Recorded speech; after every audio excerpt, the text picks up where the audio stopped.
I hear my resume, I have an inability to say no, but the reality is I love dairy and I like working in it. I grew up on a 6th-generation dairy farm. My wife's family was the first in the United States to put robots in 25 years ago to milk their cows, and I like to be involved with innovation. We're going to go through some different vignettes of what's going on in the dairy space, and the most important one, following up on Barb and Paul. Dairy is dynamic and growing. It's an $80.3 billion category. It's the largest retail category in the grocery store. It's up 3.3% from last year. And when we talk about it being the largest retail category in grocery, it's larger than all the alcohol category. If you put beer, wine, and all the spirits together, dairy's still bigger. That's remarkable for what we all do in the dairy industry. It's up 3.2% from 2004. And one of the things that I spent a lot of time while I was at Hoard's Dairyman at the start of the pandemic with Mark Stevenson, Andy Davakovic, Chris Wolf, we started a webcast called Dairy Livestream where we talked a lot about issues in the dairy industry. And every week we took questions live. A lot of those questions were on the fact that dairy is the largest refrigerated supply chain in the food system. Milk on our farms is cooled from the moment it comes from the cow. It's cooled in the tanker. It's cooled at the plant after pasteurization. And somewhere along the line in the supply chain, most of those products are cooled as well. We do have shelf-stable products now as well. But there's a lot of logistics that take place to make all these things happen in dairy. We're going to talk about 4 categories here in our talk here, and we're going to start with production and processing. Now, I completely understand that we are in the southeast part of the United States. Fluid milk drives your milk check. We're all in agreement on that. However, fluid milk is priced on the higher of Class 3 or Class 4. And if Class 3 or 4 or both are not doing so hot, Class 1 milk prices are not. So we're having some shifts in milk pricing right now, so we're going to talk about milk components. And when I say components today, we're talking about butter, fat, and protein. Earlier last year, I spoke at the 101st USDA Ag Outlook Forum. And while I was speaking there, I was talking to USDA researchers and data collectors on the shift in our dairy industry. USDA started tracking milk production in 1924. And for what you read in the headlines, the United States of America is blessed to have great data and great data collection from the United States Department of Agriculture. We have more good data about agriculture than anywhere else on planet Earth. Part of that data, basically what you need to walk away from this slide is if you measured milk production, if you measured butter fat, if you measured protein, or the combo of butter, fat, and protein, they were all the same number. They were the same number in our lifetime until 2010, our parents' lifetime, and our grandparents' lifetime. Then everything changed. Milk production grew 15.9% from 2011 through 2014. Protein, the second bar, grew 23.6%. Barb alluded to the butter fat coming off of our farms across the United States, up 30.6%. And when we look at the combo number, 27.2%. So there's a big difference there, right? Milk production is only up 15.9%. But we're shifting more nutrient-dense milk off our dairy farms. Now, there's a reason for that. Consumers are demanding it. Paul and Barb just highlighted all those things. We're looking for nutrient-dense products in dairy.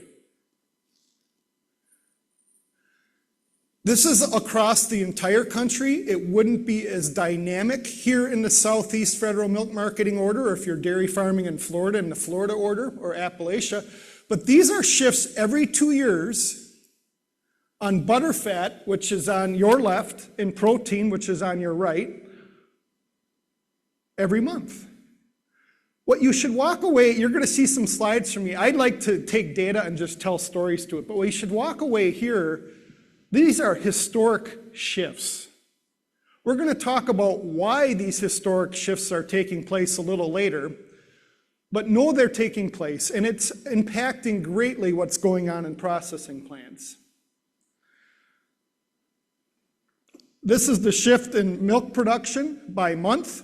You can see in 2003 and 2004, milk production was rather static, in pounds of pure milk being shipped off our farm. And then we had an increase in 2025. I'll have a slide a little bit later. Most of the new milk coming off our farms right now is not because of efficiency. It's about 30 to 40% gains of efficiency on dairy cow. It's because we have 200,000 more cows. That's responsible for 55 to 65% in any 1 month right now. These green lines are the increase in milk components month over month. And you can see they've been far outpacing milk production. And we will continue to see that for some time to come.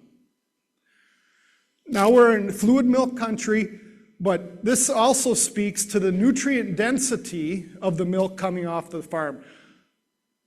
We have some great dairy food scientists here that I've known for years. What they would have been telling their students for years is 100 pounds of milk makes 10 pounds of cheese. We would have said that in the 50s, we would have said it in the 1920s. But today, and you can see how that's grown, the inflection point is 2010. We'll have new numbers here shortly. When December milk production comes in, that number is going to go up again. But now 100 pounds of milk makes 11.4 pounds of cheese. This is standard cheese. If we were making mozzarella, it would be lower fat, higher protein, so we'd have a different equation. We could really geek out here and have an equation for every kind of cheese, but I'll spare you from that. Now, we're in the milk shed where we're fluid milk pricing, but again, fluid milk, class 1 beverage, is priced on the higher of. We're going to hear Calvin Covington speak later, and he's going to drill down on this, so I stayed clear of that, not to take any of Calvin's thunder. Been a great mentor of mine over the years.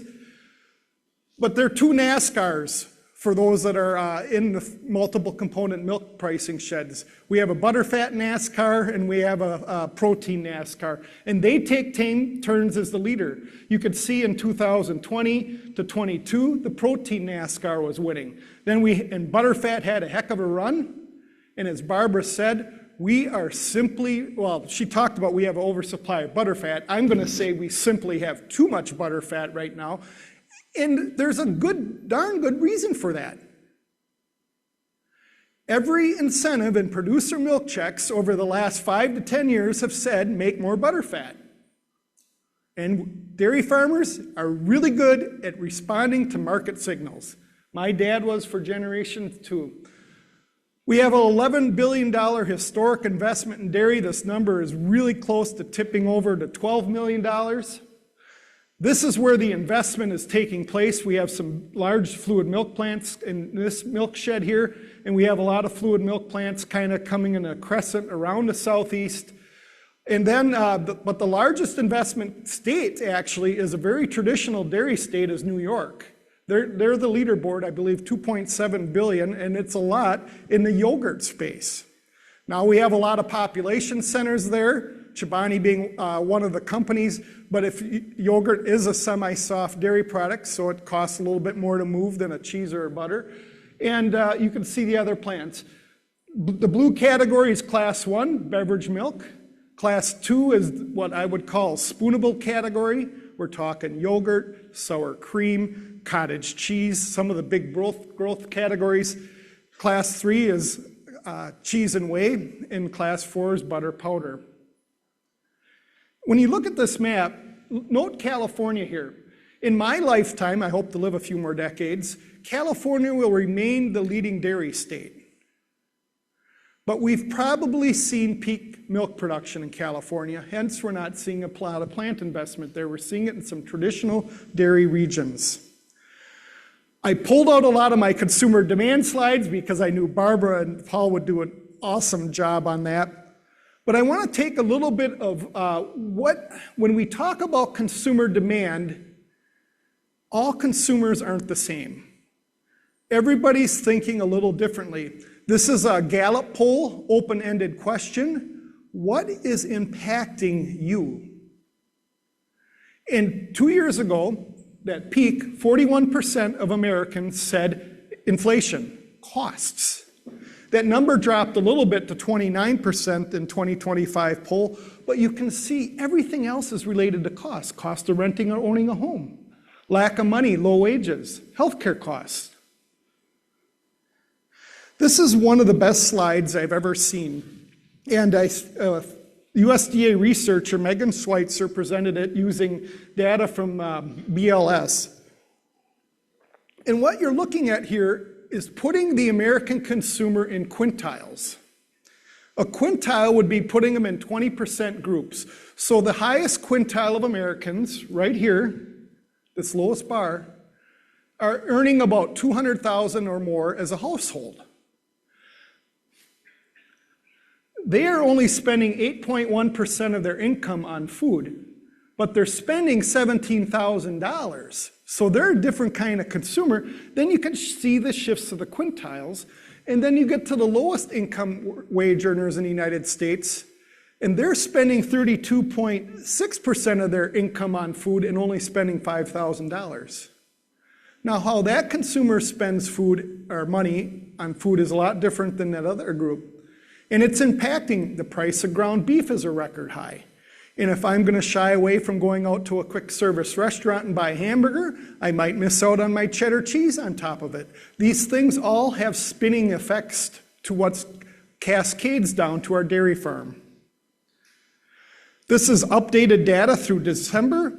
What you can walk away seeing here is the green bars in the summer, these QSRs, we call them quick service restaurants. Think McDonald's. Think Wendy's, think Burger King, we're down, and now we've seen some rebound. Part of that's been through promotions.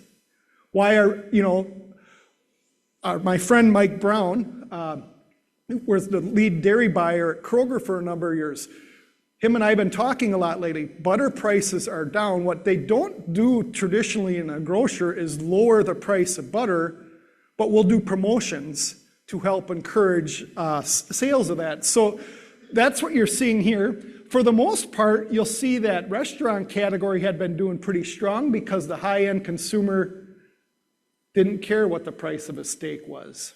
But as we came into the Christmas season and holiday season, we did see a downturn here. My teammate Abby Prins put this together.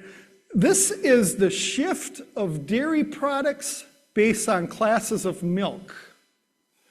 So you can see class 1 was king, and to that peak is World War II, and this is the share of the milk supply. So we've seen a slow downturn of class 2. You can see class 4 was very high at the peak of World War II.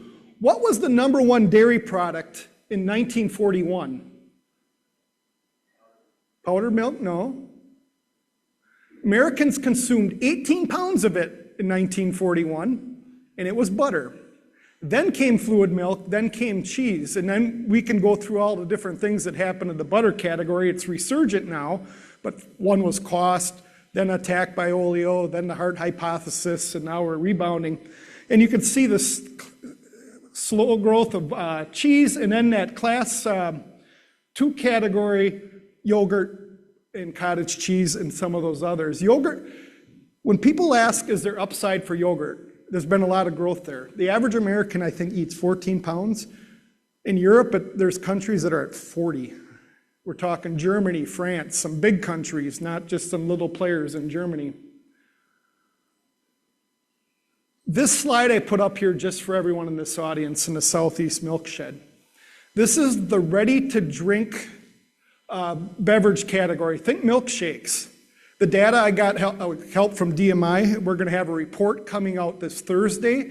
CoBank, we do some research reports. They're free to the public. This is the growth in the ready-to-drink protein category. Think of beverage with 30 grams or more of protein. 4.7 billion to 8.1 billion. 71% growth in 4 years. On units, it's 50% growth. You always got to watch what inflation, what these numbers are doing. But a 50% growth rate on units is unheard of in most food categories. Now, the one difference about these beverages, if I'm a dairy farmer, they're really good. Like, hey, consumers want this, let's make it and sell it. And the two hottest things right now are ultra-filtered milk, because that's one of the main ingredients for this. And everywhere I go I do a lot of behind-the-scenes advising to dairy processors. They're all searching for this, ultra-filtered milk. But a lot of this is showing up in class 2 and class 4 on your milk check because it's not a traditional milk beverage. But it's still a winner for us, and it's going to keep growing. We're going to touch just briefly on exports here. This is the growth in exports by month. We're roughly at about 17% of our milk across the country is going to exports. That's a little different based on category. If you're west of the Rockies, it's more non-fat dry milk or butter. If you're in the central part of the US, that would be more cheese-based, or up in the Northeast. We've had a number of months here that have been over 1 billion pounds of cheese exports. October was another record export. So that bar at 1.12 billion pounds of cheese, that's only for 10 months. We got November and December data coming in yet. We have a lot of butter. There's two things we export when it comes in the butterfat category: butter, the product, and anhydrous milk fat. Those in an anhydrous milk fat would be a lot of ingredient in making different things like croissants and those. 200 million pounds of butter fat we've exported. Normally in the United States, I didn't put this slide in here, there's two ways to measure exports: on a total solids basis or skim solids. Skim solids would be if we skim the butter fat off. We have exported a lot of protein in this country over the years. But full fat dairy has been at about 5% export level for the past 25 years. The number is going to be a lot higher this year because we have gotten very good at making butter fat. Now we're going to come to the cattle inventory, and this cattle story is what's right now causing higher butterfat content in the United States. Beef on dairy is making more butterfat. I don't know how many economists are going to sit there and say something like that, but that is the truth right now. For starters, our dairy herd is growing because we are culling fewer cows. We are retaining them. For those reproductive physiologists in the room, the uterus is worth more than the cow itself because of the black-hided calf. I think every dairyman and dairywoman would sit there and run the math in their head. This year, the year ended up, we were at about 90,000 fewer cull cows, so some of this was really from the prior years. We have fewer heifer replacements right now. We're going to go through that. And culling has picked up a little bit since August, only by 24,000 head. Remember, we're at over 200,000 pullback in culling, so we've had a small shift. Genomics is reshaping the dairy space. I've been around the world, and I confidently say this every time. Sometimes researchers will say the lab mouse is the answer to this question. What is the most researched animal on planet Earth? It's the dairy cow. We have over 100 million production records and health records on her. And when I speak in China, they will say, we can do that here. And I said, yes, you can. Anyone can pull a DNA sample. The power of the DNA, the power of the genomic test, the engine that drives it is the data behind it. Because you use the data behind it to predict the future. So with one pull of a DNA sample, we can know about 70% accuracy what that heifer calf will do as a cow. We can move the duds on to career number 2 in the beef supply. This is the substantial growth in genomic testing since 2008. I was privileged enough in 2008, USDA researchers called me when I was at Hordes Dairyman and said, would you write this article, be the first public source of it? So we went through that, and you can see in the early days, this was really a discovery to find the best bulls to breed the next generation. Now we're getting about 1 million genomic tests in about 6 to 8 month window. A lot of those are on US dairy farms, but there are farms around the world using our platform as well. When I went to the bank at CoBank, and I was trained as an economist, got turned into a writer that told economic stories, one of the first things I wanted to do was tell bankers the value of genetics to the US dairy farmer and the US dairy industry. This slide tells that story more than any slide you'll ever find. You'll see some other derivatives of it, but in the early days of prior to genomics, if you used the best group of Holstein bulls or Jersey bulls to sire your next generation, you made $13 of improvement. Kind of yawning. Important, but yawning. Leading up to genomics, that number got to $40, and you can see the different things that have been happening in our industry, kind of put moments in time. But this era here of improvement, $84.51, was largely because we were selecting better bulls and eliminating the duds faster. We didn't use the duds and have a generation of heifers from them. And now comes this, oops, now I hit the wrong button. As soon as I use the laser pointer, apologies. We're at about $100 a year. And what does that $100 be? More milk, more butterfat, more protein, more productive life, better daughter pregnancy rates. This whole combination of things that helps us be better dairymen and dairywomen. Well, here comes the beef on dairy era. And why did we get there first? If you wind back the clock 5 to 7 years ago, you weren't making a lot of money on those black-hided calves. You were losing money on raising heifers. We were losing money on raising heifers. I got animals too. They were worth about $1,600. Cost of raising was $2,200. And let's not make so many. And we started doing inventory management. Well, then came the lowest beef cow herds in over since 1951. And this is data from NAB. We sold about 11.5 million units in 2020 of conventional dairy bull semen, random XY, random heifer calf, bull calf, and that number is now down to 5 million. When the new data comes in, it might be under that. This is going to become the dodo bird of the dairy industry. Then we started improving and using more gender sorted dairy, and then beef on dairy. And we'll say what has happened there. We saw this coming. This is beef semen sales in the United States. You could see this change in trajectory about 2014 and the steep climb.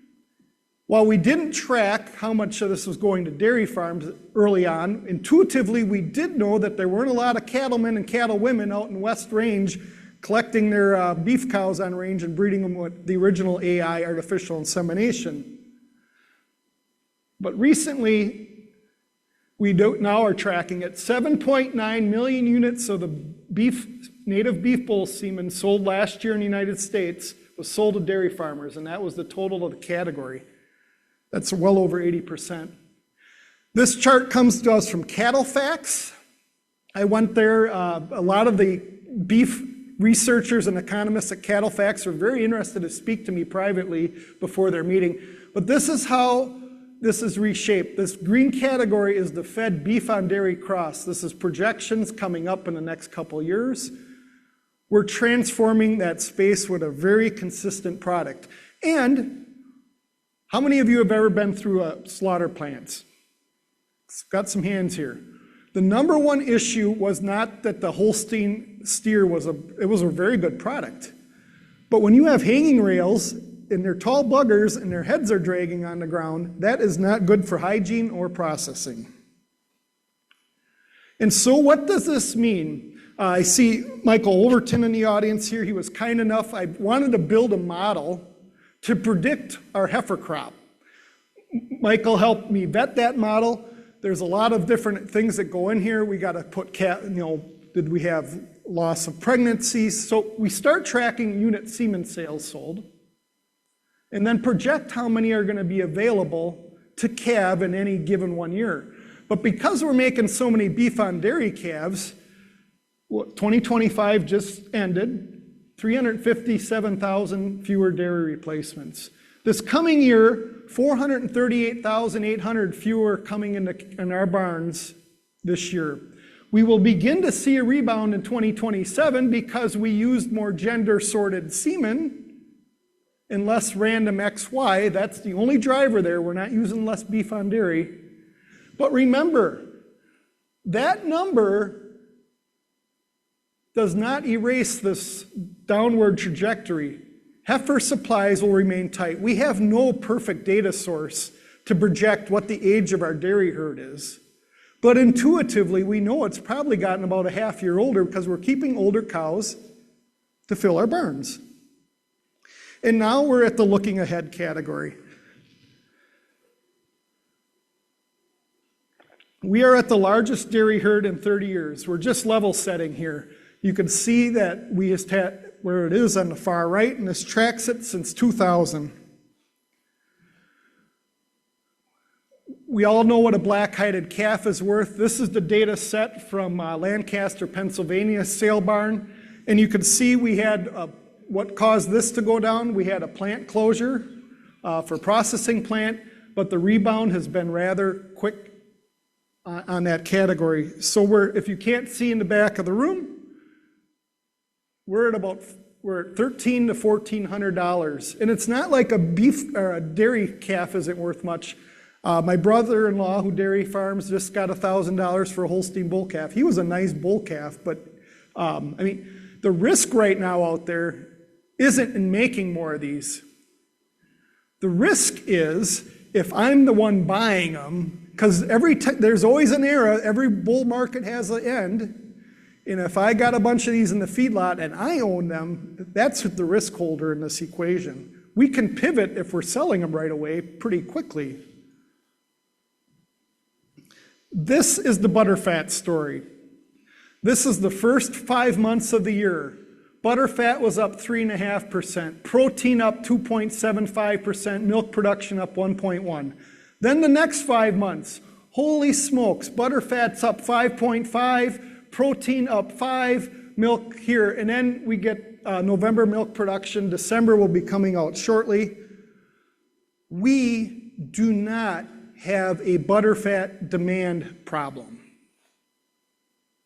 We have a butterfat oversupply problem. We cannot amass the American consumer to suddenly eat or drink another 5.5% to 6% butterfat or export it. I mean, these are the solutions we have to think about.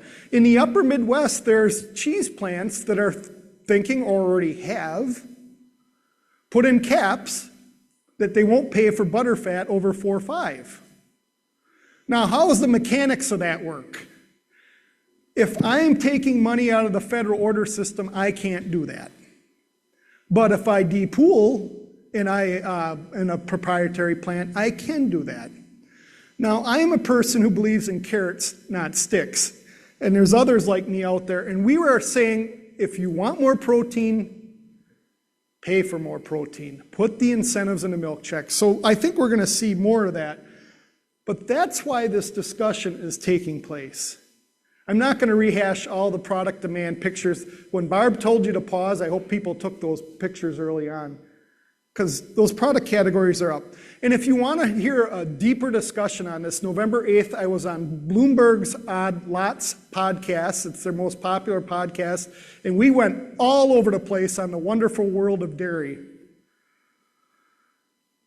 So you saw what's happening in the United States. Here is global dairy trade. It is the best barometer of costs and revenue, more so revenue, in the southern hemisphere. It's based in New Zealand. We had 9 auctions in a row. These auctions happen every other Tuesday, so twice a month, first and third Tuesdays. 9 auctions in a row that we were down. And then the last one we were up 6.3%. This is one indicator that we might have found the bottom for milk prices globally. Then the Europeans are going to try to challenge that, and I'm saying that tongue in cheek. What you walk away from these green and dark blue here, they're in sync. Then comes 2025, I guess I should have picked better color than light blue.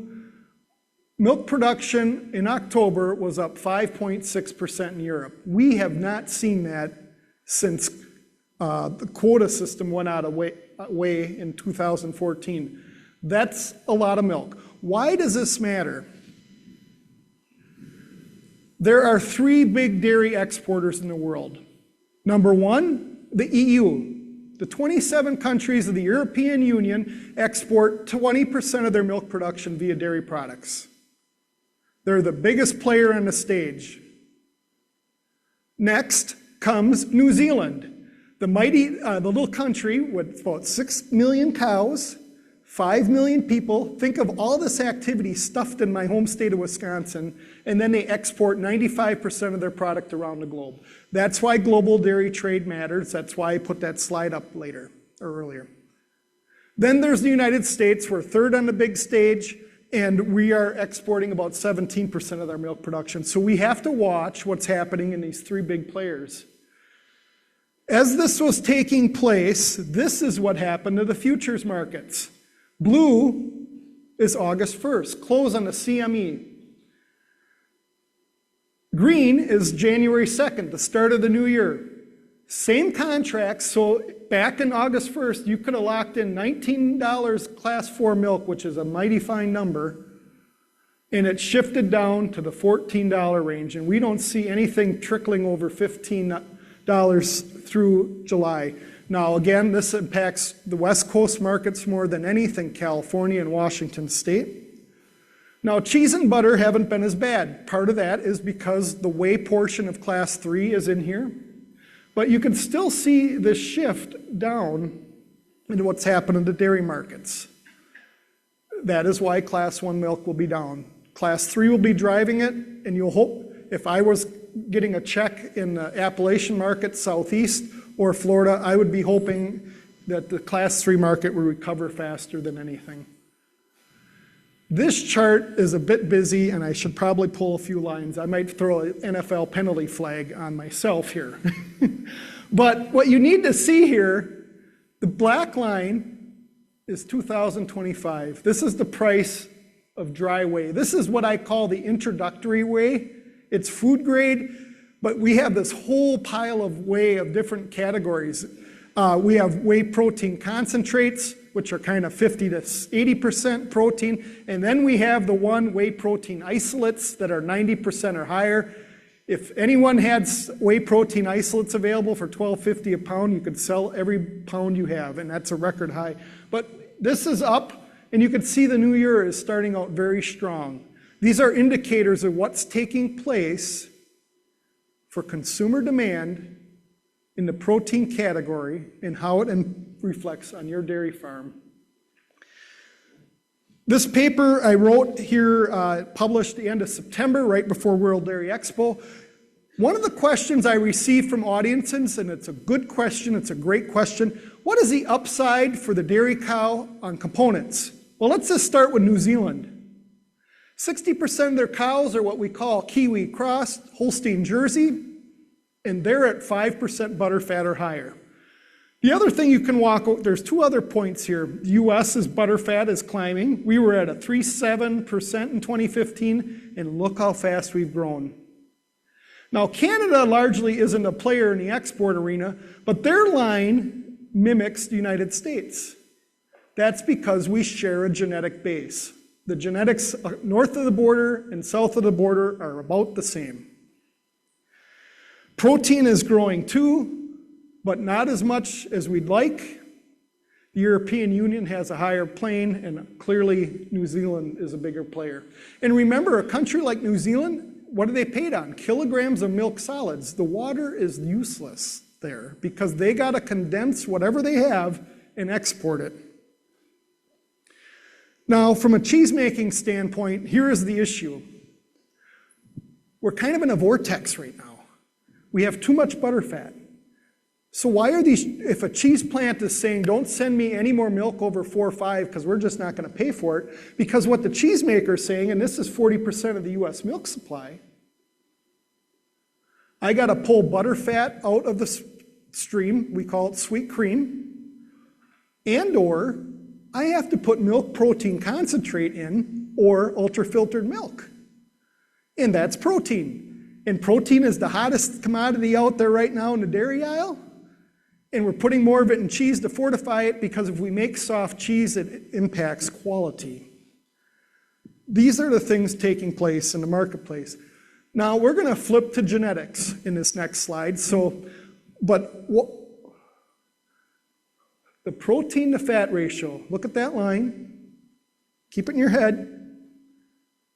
Now look at the Holstein. We are growing components, but we are growing butterfat faster than protein.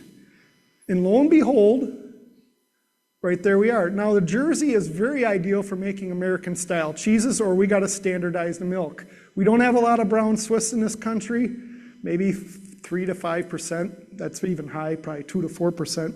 But they have a higher ratio. And this is the ideal ratio to make cheese. And this is standard cheese. That ratio would be completely different for the Italian styles. If you haven't read the January 10 Hoard's Dairyman, I encourage you to go back and look at page 11. There's a wonderful article from Chad Deckow in there, and Chad was kind enough to allow me to use these slides.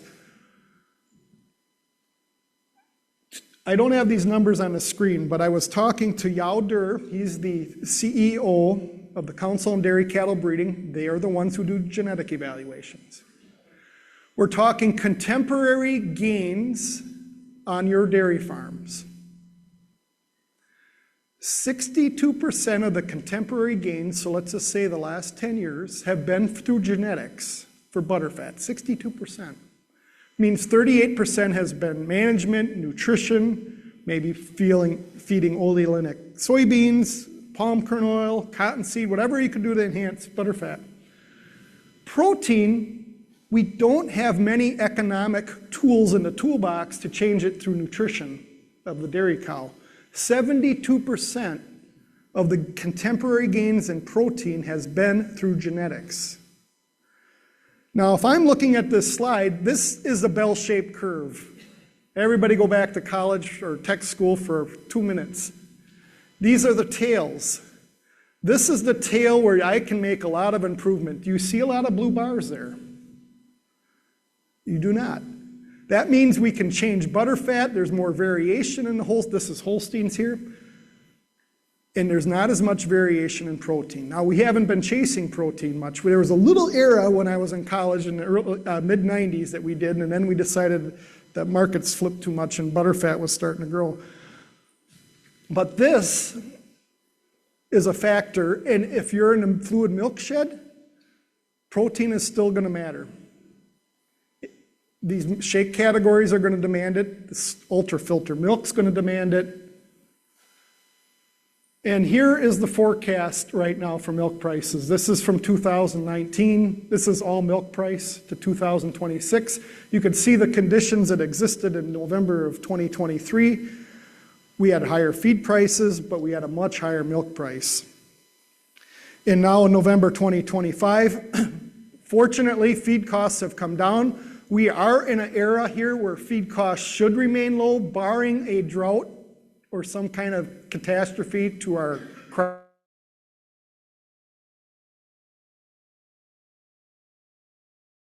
My dad died 6 years ago now, and I'm running our family farm on the crop end. But we're making a lot of soybean meal. That's a great thing to feed cows. And, you know, what's the number one use of corn these days? Ethanol, yes. So we're making a lot of co-products and byproducts. So I got about 4 minutes for questions here. What I want everyone to walk away with, dairy is a growing food category. We are having historic growth in milk components. If you don't walk away with that message, then I should get thrown out of the room. And beef is bringing more to dairy. And the answer to the question is, how long will this run go? I can confidently stand up here and say, at least 2 to 3 years on the beef side. That's because the average cattlemen and cattlewomen are not keeping their heifers to breed them. I have a little Angus cow-calf herd. I just sent a heifer that tried to kneecap me because I breed them all AI. And I sent her to the Milwaukee stockyard. She was $13.85 for pounds, and I got $30.50 for her on the pay price. So I'm not gonna go get beat up over one of these things if I can cash them in at that price, and I think you're all thinking the same way. Bryce? Do we have any questions for Corey? Faith in the back also has a microphone there, so if you've got any question, hands up.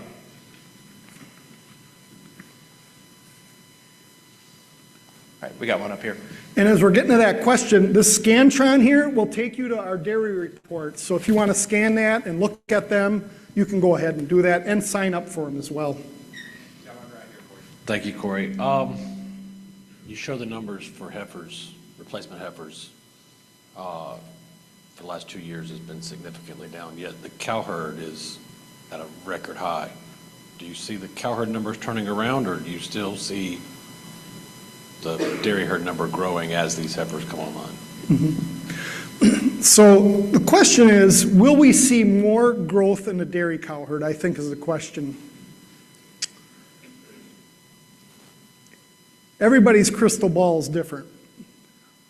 Personally, I believe we've seen peak dairy cow numbers. I really do. Does that mean they're going to drop real quick, substantially? Probably not. But I do see a slow pullback on these numbers, and we're going to see it faster. It's going to be in pockets. If I'm in the Pacific Northwest, we may see a pullback there faster. Maybe out in California, we may just see a stabilization of the dairy herd, maybe not a growth of it. But I don't see a lot of growth in this peak. Why I say peak cow, the genetics, productive life are better. We're taking better care of our cows. We're doing better with trimming and lameness and all these things and milk quality.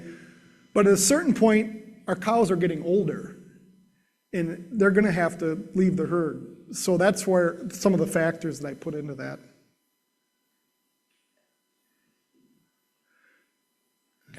This will be our last one.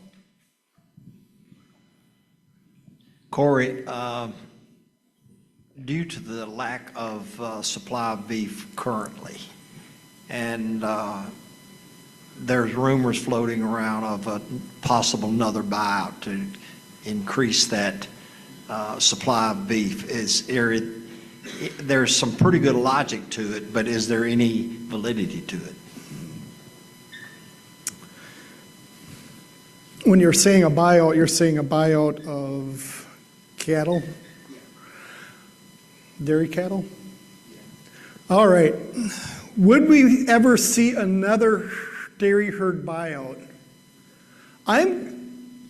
It's a very interesting question. I'm going to use this mindset here. I often see trends taking place in the marketplace, and then I find the data to back them up. I'm probably a reverse economist for the way people would normally get trained to do this. I was at CattleFax, so this is, I was not even dressed appropriate right now to be at CattleFax. There's a couple good-looking gentlemen back there with their hats on. And, but when people from CattleFax stand up and remember the day that the whole herd buyout got signed into law in 1986 and what it did for beef demand, and they're still putting up slides for it, I don't see much traction. This is an interesting time in politics, but I personally don't see much traction for that because I think that segment of the beef community would come singing long and hard. So I personally don't see it. We did have some actions, through the old CWT program that was settled out of court in a class action lawsuit. So I don't see anything coming from the private sector. I would put a low probability of it, but I've learned to never say never. But I'd put a very low probability on it. And with that, Bryce, I'm going to turn it back to you.